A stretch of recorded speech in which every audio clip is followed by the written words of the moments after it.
Hey there, I'm Dr. Jill Wener. I'm a physician, tapping instructor, meditation teacher, author, and aspiring anti-racist. And I am so excited to have George Robinson here on the Conscious Anti-Racism podcast. George is the director of Supplier, Diversity and Inclusion at University of Pittsburgh Medical Center.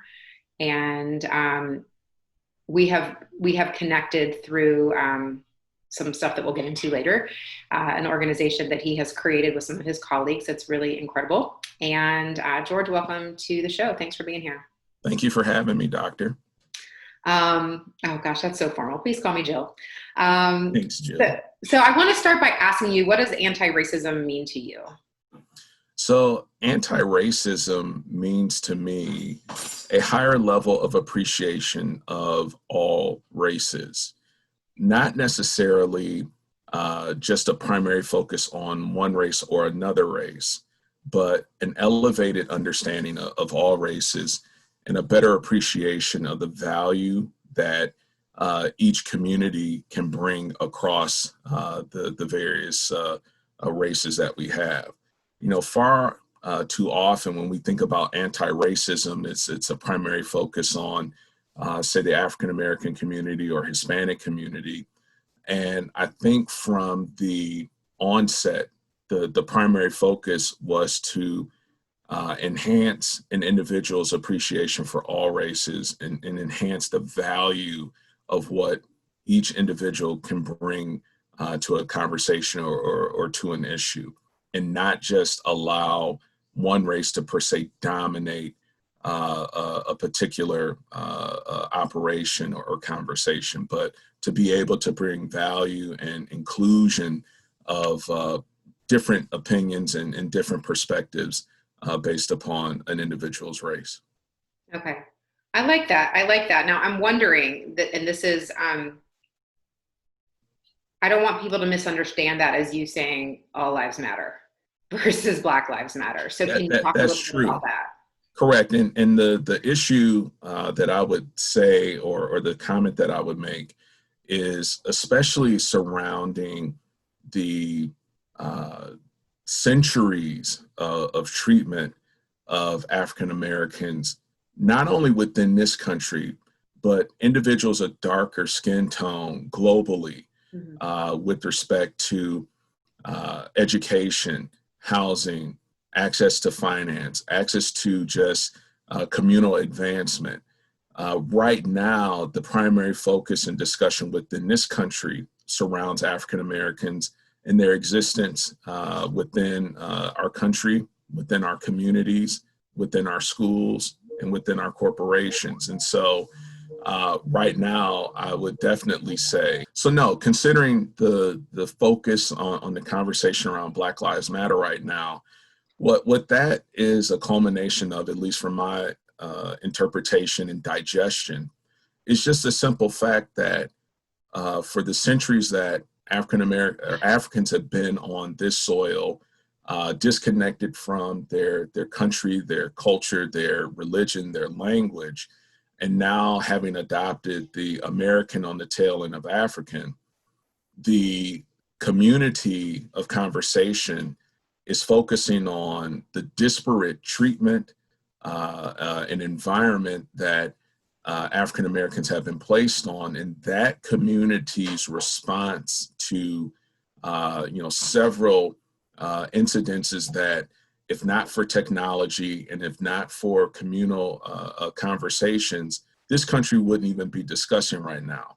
You know, thank God individuals had cell phones at the ready to record, these horrific events. And that's not to say that, events in the past have not, made the news, but because of technology, that conversation is expanding at such a hyper rate that now we are able to focus on Black lives within this country, and having a better national conversation around what should be and where should be the focus on African American life improvement and existence in this country. That's so well said, and I like how your anti-racism is about like the focusing on what the positive value and contribution that everyone can bring in without being dominated by anyone else. But then there's also very much related the Black Lives Matter movement, which does insist upon or strive towards Black lives counting as much as everyone else, not to the detriment of other people's lives, but correct. And I think for so many people, there is a misunderstanding around the value system of one versus another. When you look across the country's history with respect to laws, regulations, practices, policies, there has been an overwhelming slant in those developments, in those institutions where African Americans have been on the short end of the stick of these policies that have been developed, the practices that have been accepted, and things of that nature.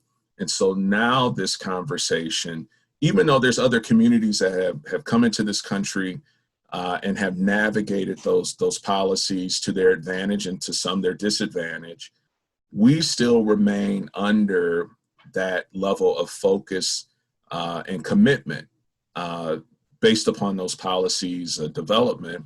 And for the most part, those policies have been negatively slanted against us. And so with the focus around Black Lives Matter, not only in the social justice framework, but now, of course, the conversation's expanding into, corporate involvement and engagement, C-suite attainment, and things of that nature, the conversation's starting to expand. So I just realized we haven't told anyone listening or watching, other than your current job title, like your story. So can you talk a little bit about, I know there's a lot of Ohio in your background. There's a lot of Ohio in my background, but I go blue. I support blue. So yes, what does that even mean? From Toledo, Ohio. Is that a sport thing? Oh, most definitely. It's a University of Michigan thing. Okay.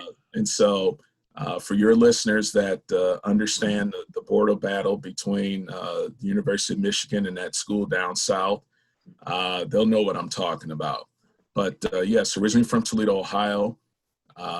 Did undergrad in chemical engineering, did a little bit of law school, decided that it wasn't for me, ended up completing an MBA in operations management, Six Sigma, elected to go down a path in higher education, doctoral studies, primarily focused on engineering within my career, government management, as well as diverse business engagement and development. And so that's the space that I'm in right now as the Director of Supplier Diversity and Inclusion for UPMC.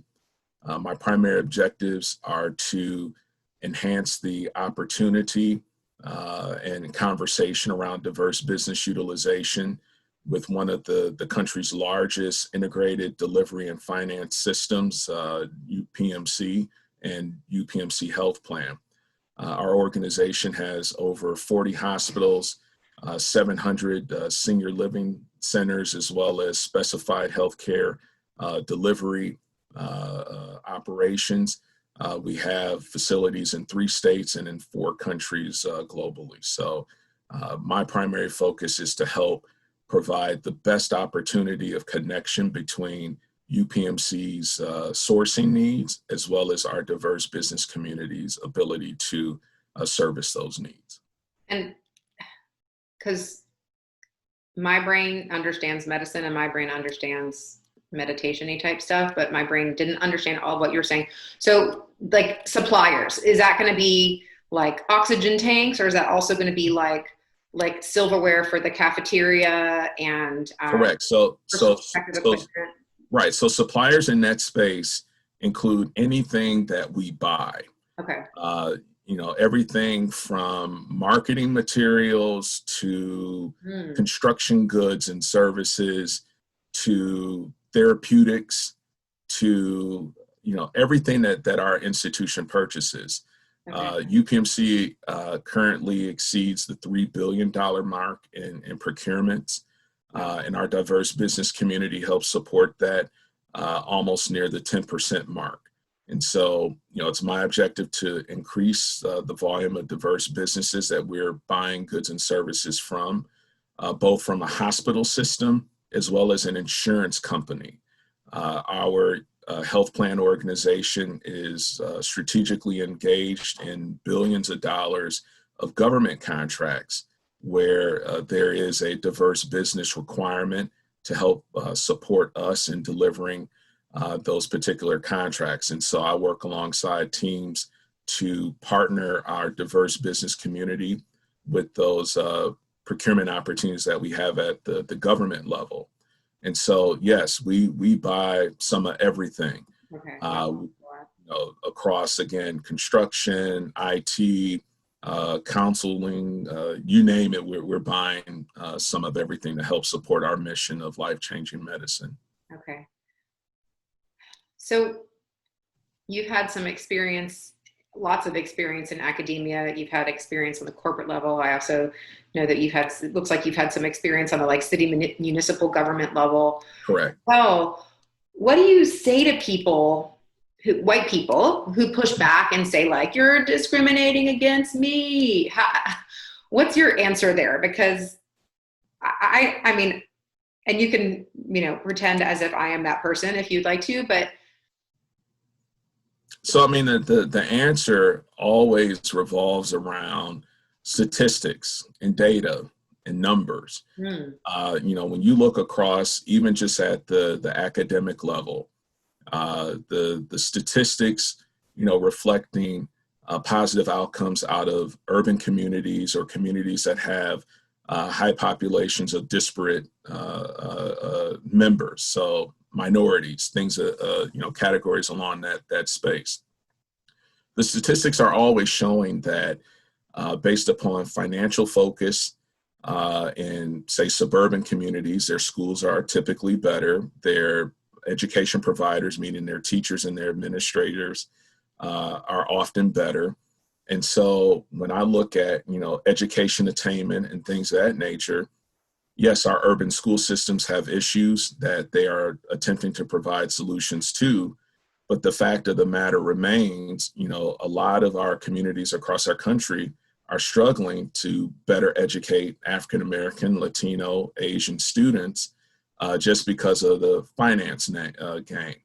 And so when I look at a student's ability to achieve their dream in terms of employment, they're somewhat at a deficit in the sense that they may have gone to a school that didn't have up-to-date technology, up-to-date instruction, meaning their teachers may have been dealing with other issues outside of being able to communicate information to that student to improve their lives and enhance the chances of them being able to attain gainful employment and being positive contributors to society. That's not saying that everyone has that issue, but when we look across the stats, the majority of those individuals are at a disadvantage just from an education standpoint. So education then being able to translate to their ability to attain, say their life dream. I have a son who wants to be a professional football player, but his backup career choice is to be an orthodontist. And so, my ability to help him attain that dream, I've had to make specific decisions in order for him to accomplish that. That is not typically the experience of our white counterparts because of the communities that they live in, the institutions that they typically have available to them for their children, the relationships that they have developed across their communities, and just simply the ability to assimilate with the majority population within this country. So it's almost like saying, because I'm white, I already have some advantage afforded me just because the majority of people around here in those spaces of improved attainment look like me.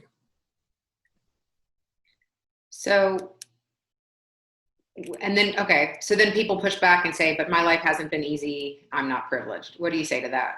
So what I say to that is, I'm not trying to label everyone, and I can't necessarily say that one person's life is more privileged than another. But what I can say is across the examples where that person whom I know, whose life wasn't privileged, the likelihood and probability of their success is greatly enhanced than it is for someone that does look like me.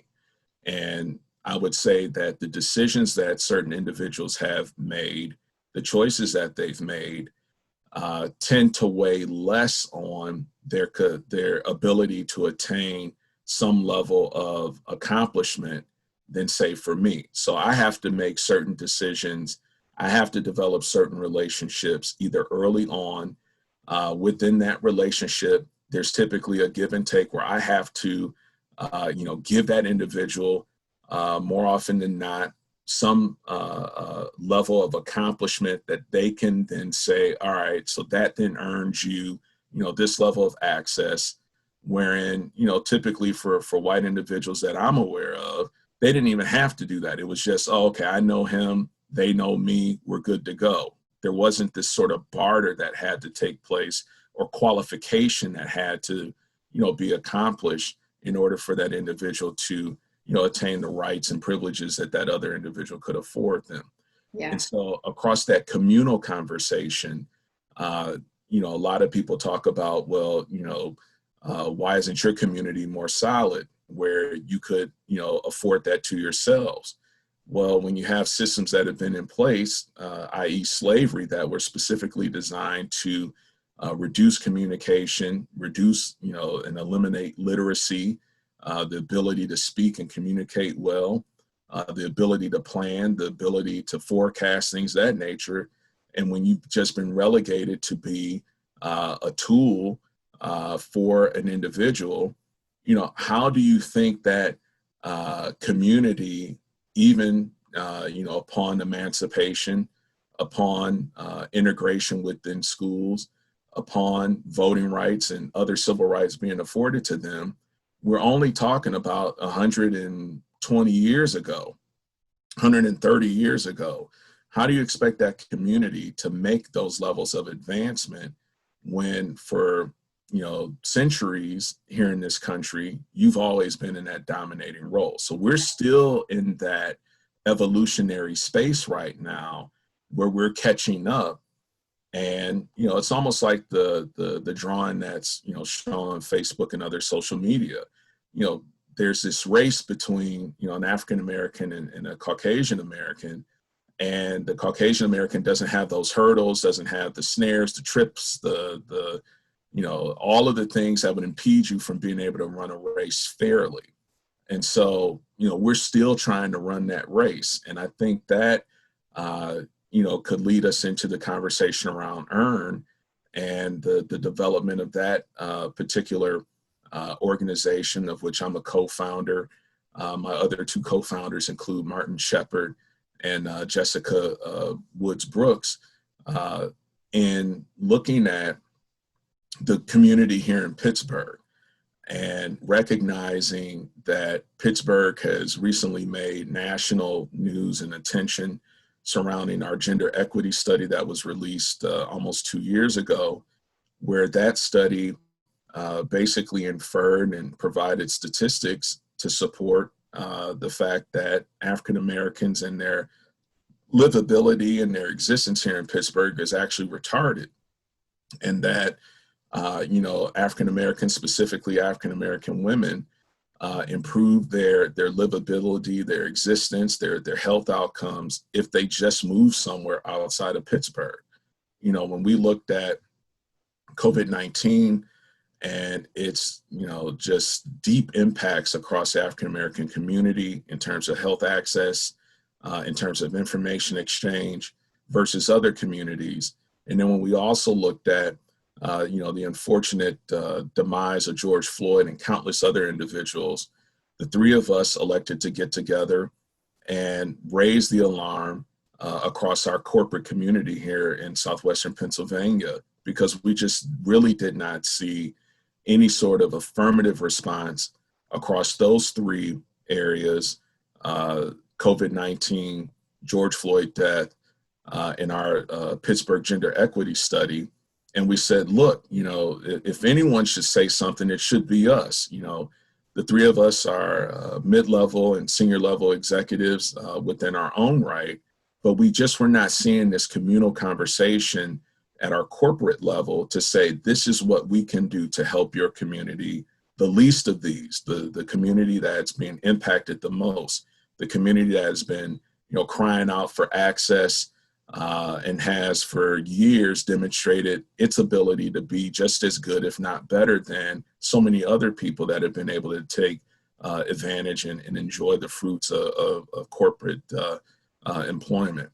And so those three things culminated together with our spirit, developed EARN. And from EARN, we have come out with a three-pronged approach to addressing issues within our community, both here in Pittsburgh as well as nationally.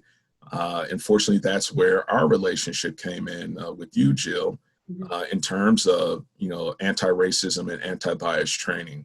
We have just seen a horde of statistics over the past several years, and now more so than ever, surrounding corporations and their understanding of anti-racism and anti-bias, and how it is beginning to sink into their leadership the fact that least diverse, least communicative organizations actually produce lower levels of revenue. When you have an increased level of diversity, not only within your leadership, but your workforce, you typically have better revenue development. And also recognizing that, white communities across corporations, and we're seeing, varying levels geographically. Some people just aren't ready to have this conversation because they're comfortable with what the status quo is, what the existing environment entails. And so, looking at our ability to positively impact those corporations that realize there's a problem in having that attitude of that, everything's okay, we'll just keep our head down, this stuff's going to blow over. We're not going to listen to our employees that may be raising concerns about their current employment with us, which to degree our gender equity study outlined that it's having health implications. And so, with our relationship with you and your partners, surrounding the anti-bias, anti-racism training, we're trying to expand that conversation and help provide better corporate spaces and environments for not only African Americans, but for all employees to enjoy. So that's one of our arms.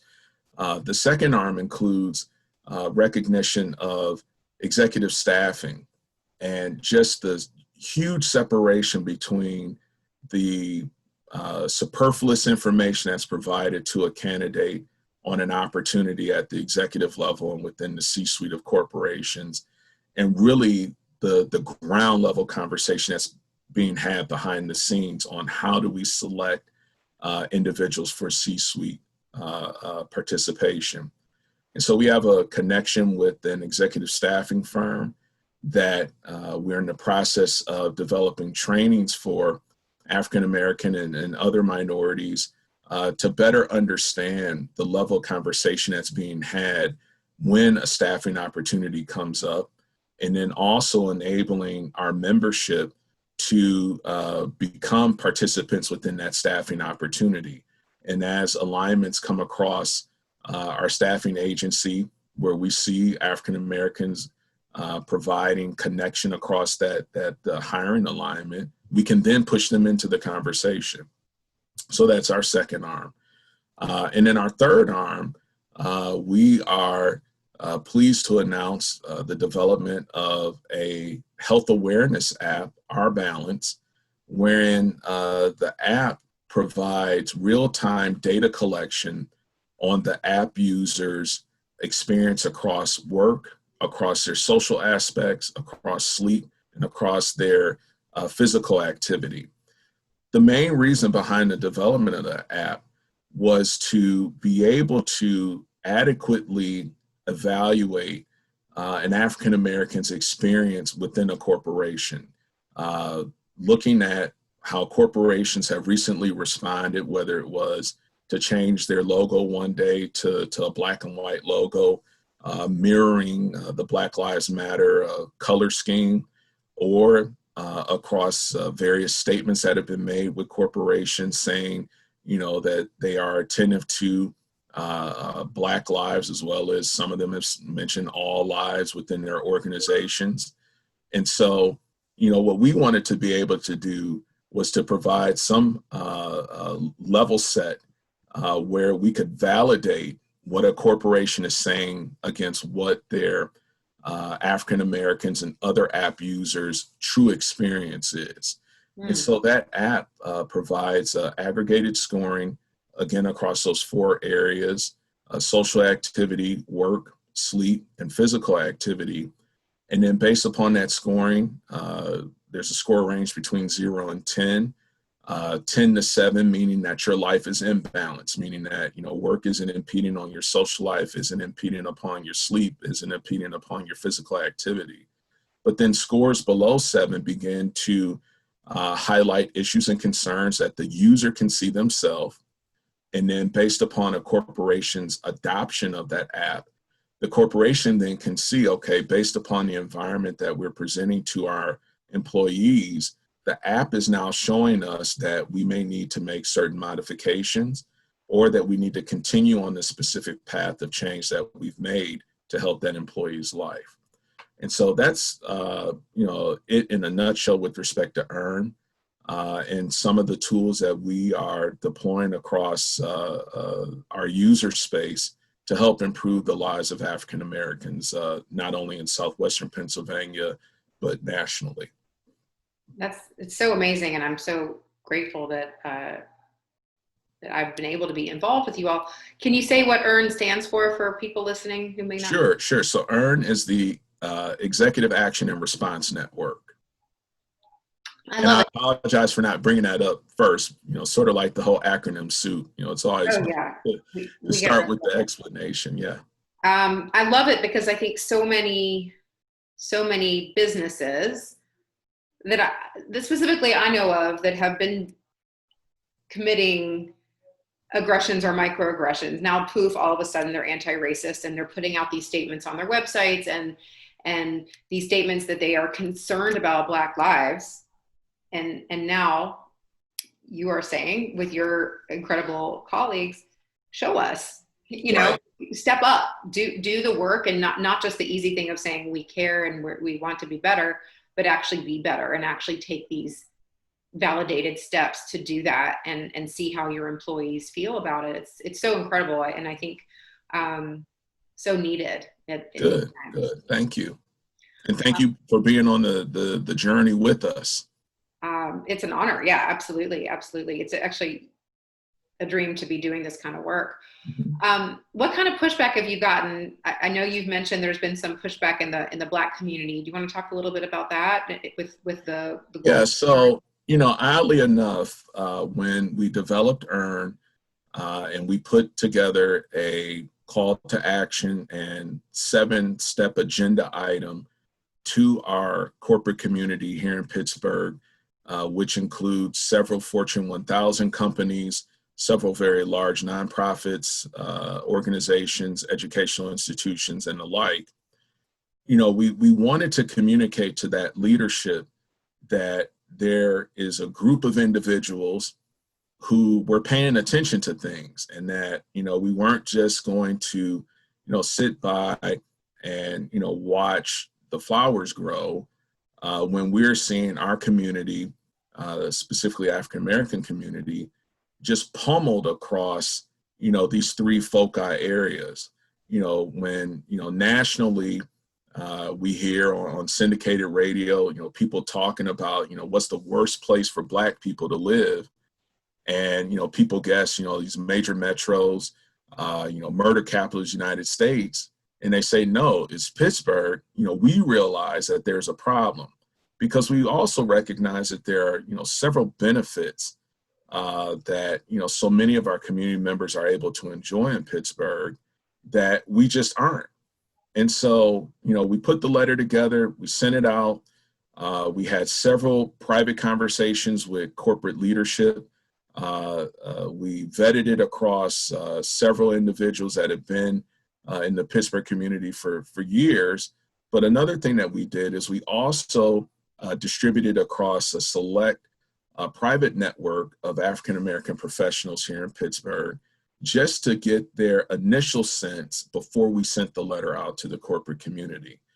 And like I said earlier, some of those responses, we're just really shocked. Here we are trying to argue and position an organization that specifically speaks to the African American experience with a primary focus on the executive experience. And some of the comments we got back, we were just, flabbergasted. I can't be affiliated with that. How would my corporation respond to me, or look at me if I had signed off on that? Don't have my name affiliated with that.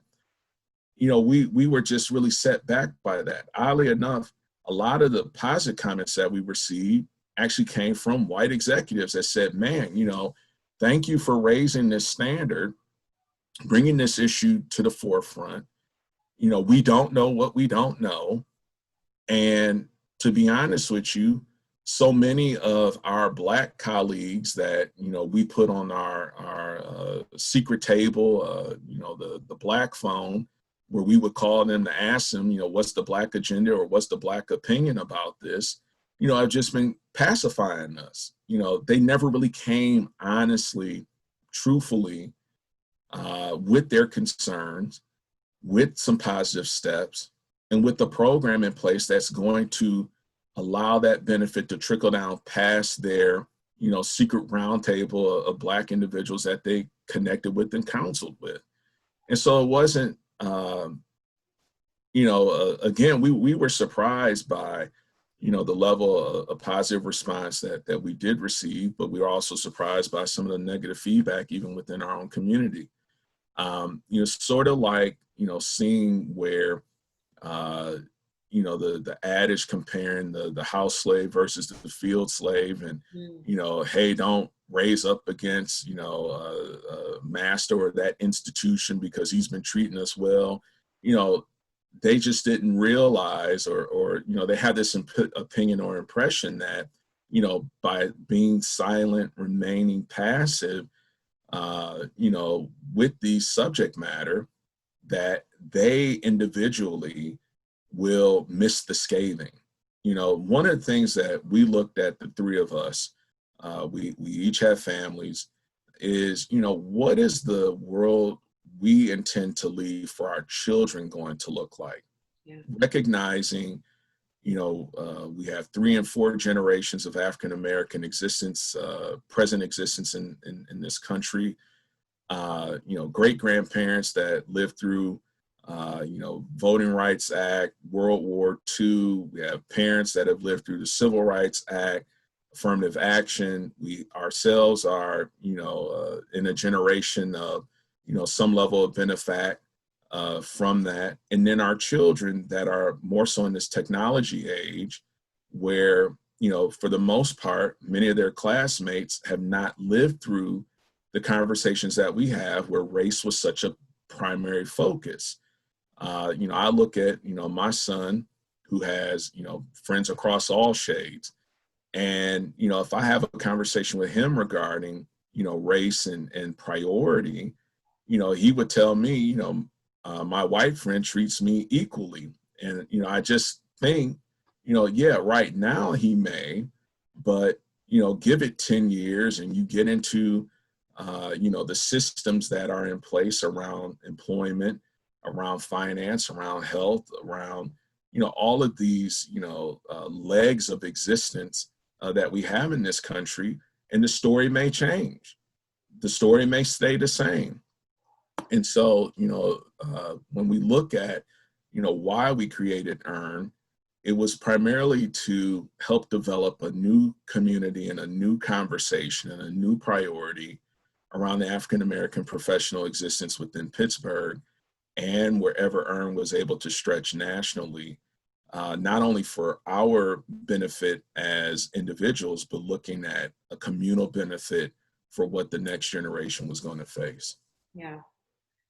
It's so powerful, because I can understand why some of your Black colleagues might not want to cause a fuss. I mean, I can imagine, like, from my perspective as a white person, being like, come on, step up, and so I think it's important to talk about internalized racism and to talk about the fact that when you haven't been given all the privileges and you've gotten yourself to a position where you feel relatively safe and you're able to start creating intergenerational wealth and you're able to start doing these things, like, why rock the boat? And we're, finally making some progress and maybe not being aware that it's complicated, Well, the whole thing is an individual's understanding of what true progress is. Yeah. And I'll give you an example. I listen to a lot of NPR, and there was a quote on NPR that talked about the financial latitude of the world's richest man, Jeff Bezos. And of course, that individual shifts, depending on the day, the Dow and how stocks exchange. But they had a quote, and they said, Jeff Bezos is so wealthy that, we talk about the impacts of COVID-19 and the national conversations and things of that nature. So, we realize his business is really information management. It gets translated across the movement of products, goods, and services through Amazon. And the quote said, if you looked at your financial standing and how COVID has impacted you, Jeff Bezos is so wealthy that if he gave all 200,000 employees of Amazon, 200,000 plus employees of Amazon, an $80,000 bonus this year, he would have the same amount of money he had on January 1st of this year. Oh, wow. The article ran in late August of this year. So, I mean, you do the math, 80,000 times 200,000. I mean, come on. So what is real progress, folks? Is the progress saying, yes, we have more African Americans making six figures? Is it, we have more African Americans graduating from college? Is it, we have more African Americans not living in communities with environmental pollution and degradation? Versus when you compare yourself to the entire scheme of improvement, no, we haven't made improvement. Right. We really haven't. And that's the whole thing, being able to shine a light on what is the real material change that can be made across our community. I look at all the time, my father has always been a very conservative individual, not voting conservative, but an action conservative. And, he didn't find out about EARN until he saw a Facebook post. And I get this phone call from Ohio, what is this EARN thing? I said, Dad, I just came to the realization that I might have 40 more years on this earth. What am I really doing to help us?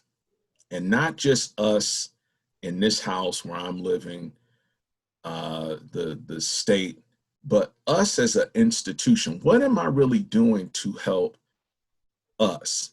Now, I can go into this hole over here and, reap all these benefits I may have by keeping my head down and, not stirring up conversation. Or I can go over here and at least take advantage of the time where we can get into some good trouble, not necessarily have, this level of scorn or backlash, and at least say that I at least said something now. Yeah. Now, I might not say anything else ever again, and EARN, God forbid, fizzles out. But at least at this time, in this intersection of the conversation of race and Black existence within this country, I said something. Yes, there's a lot of risk involved in that. There were some things I had to do to insulate myself from that risk. But if not me, who? And I wish there were more who's that were coming along board this conversation, Yeah. because we see the opportunity for potential shift.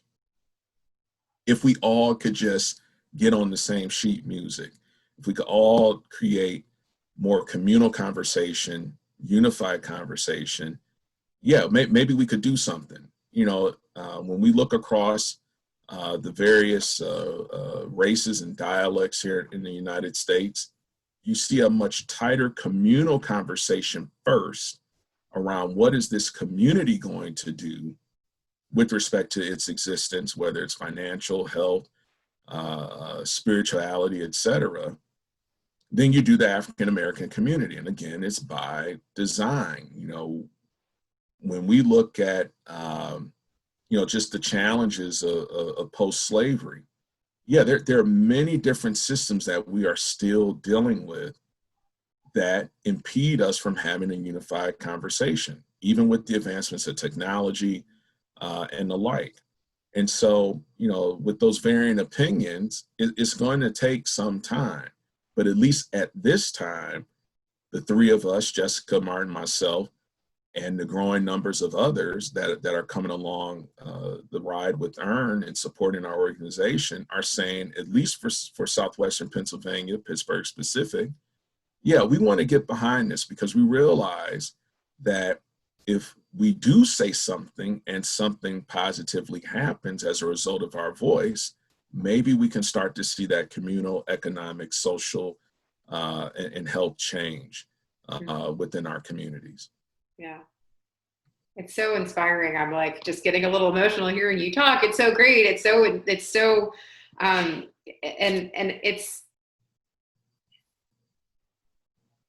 it's complicated, because I think this right to comfort is one of the symptoms of one of the most pervasive symptoms of white supremacy culture. This need that, like, as long as it doesn't affect my own personal comfort, it's cool. But once I have to give something up, financially, social capital, anything, that's where the buck stops. And I see that so much with white people. I've seen it in myself, and there's nowhere that white supremacy culture doesn't and hasn't already reached. And it reaches into Black communities, it reaches into all sorts of communities. And so that right to comfort that has been pretty much handed to me. I mean, I've worked hard in my life, but the opportunities have all been given to me. And then I can see for other communities, minority communities who have been marginalized, when you finally get to that level of comfort, I can see, like, that's letting go of that would be quite difficult. And so for you to be stepping out of that and knowing the risks that you might be taking, and saying, you know what, in a calculated way, but I have to do this. This is what I need to do for my life, while still having compassion for people who aren't there. Setting that example and being that leader, or being those leaders, I suppose, with the three of you. It's incredible. So well, thank you. Thank you. It's really, there's so much more we could have gotten to. We're out of time. I feel like this could have been like a 8-part interview, but I won't subject you to that. Don't worry. How can people connect with you? How can people connect with EARN? Certainly. So easy way to connect with me is through LinkedIn. Just search George Robinson II, Pittsburgh. You'll find me. You can also connect with us at EARN at info@earnpittsburgh.com. Info, I-N-F-O, at earnpittsburgh.com. We also have a website. We're in our first iteration, so that web address is www.earnpittsburgh, and that's PITTSBURGH, earnpittsburgh.com. And so, we definitely would enjoy your listenership visiting our website, signing up for updates. We're looking forward to a new launch of our website, where we'll be sharing more details with respect to our Balance app, which is on the website, as well as our executive staffing arm and our anti-bias, anti-racism training arm. That's awesome. When you spell Pittsburgh, it sounds like when I spell my last name, because now it's like, no, there's no I in it. And you're like, no, no, no, there's an H at the end. It's Correct, there. correct. Yeah, I can tell you had to do yes, that sir. your whole life, or your Definitely. whole Pennsylvania life, I guess. So awesome. All right. Well, thank you so much, George, for talking with me today, and sharing your experience. And I love your obviously your engineer mind, the way it approaches this, the numbers and the statistics, and how you approach these problems. And this app is absolutely incredible as well. So I'm looking forward to seeing how all that changes the world. Certainly, certainly. Well, thank you for having me. And I look forward to coming back with my colleagues from EARN and taking a deeper dive into that conversation, and being able to share our individual as well as collective perspectives on how others can take advantage of EARN, both from the African-American employee space as well as the corporate space. Mm-hmm. Absolutely. Yeah, I think it'll be good to give that perspective as well. Sure. Thanks so much. Thank you.